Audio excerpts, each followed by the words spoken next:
पतंजलि मुनि ने योग दर्शन में, योग सूत्र में एक जगह पे चित्त को प्रसन्न रखने के लिए साधक को क्या करना चाहिए, उस हेतु से उन्होंने सूत्र लिखा है ना। तो उन्होंने कहा मैत्री करुणा मुदिता उपेक्षा की भावना रखें, है ना। तो सुखी लोगों के साथ मैत्री रखे, सुखी मतलब कि संपन्न लोग, उनके साथ मैत्री रखे, है ना। फिर दुखी लोग होते हैं उनके प्रति करुणा का भाव रखे। फिर जो पुण्यशाली लोग हैं उनके साथ प्रसन्नता की भावना रखे, और पापी लोग हैं उनकी उपेक्षा करें। यदि इतना आप लोगों ने कर लिया तो मन हमेशा प्रसन्न ही प्रसन्न रहेगा। क्यों ऐसा कहा उन्होंने? वो इसीलिए कहा कि सामान्यतः तनाव का कारण यही होता है। हम संपन्न लोगों के साथ तनाव पैदा करते हैं, तुमने ये सही किया, तुमने ये गलत किया, तुमने ये गलत किया, तुम्हें ये नहीं करना चाहिए, और फिर उसके रिफ्लेक्शन होते हैं। वो संपन्न व्यक्ति है, वो सही है या गलत है, वो गलत को भी सही साबित कर देगा, है ना।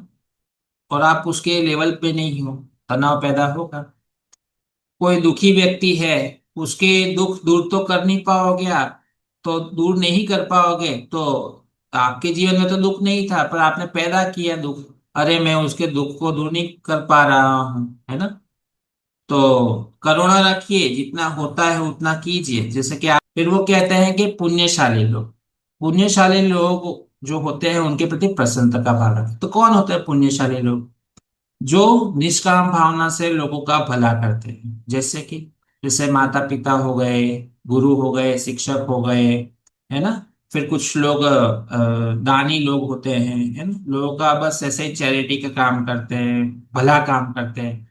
फिर कुछ लोग अपनी सेवाओं का दान देते हैं, है ना, ऐसे लोग। तो ये क्या होते हैं? पुण्यशाली लोग होते हैं। अब धीरे धीरे जब वो ऐसे बहुत ही करते हैं ना, तो इतने अमोघ हो जाते हैं कि वो जो कुछ भी बोलते हैं ना वो सत्य हो जाता है। से उनकी हाय नहीं लिया करते। सही है गलत है कई बार इसे इग्नोर किया जाता है। और फिर चौथे व्यक्ति होते हैं कि जो, जिनकी उपेक्षा करनी है। कौन? गलत लोग, जो असामाजिक तत्व होते हैं। असामाजिक तत्व होते हैं ना, कुछ गुंडे मवाली, है ना, लोफर, बिल्कुल लायक ना हो ऐसे व्यक्ति, है ना, ऐसे। उनको वो है ही नहीं इस समाज में, वो समाज का हिस्सा ही नहीं है, ऐसा ही सोचते हैं। उनको देखो और उनसे दूर रहो, यही करना पड़ता है, नहीं तो फिर हमारा मन अप्रसन्न हो जाता है। नहीं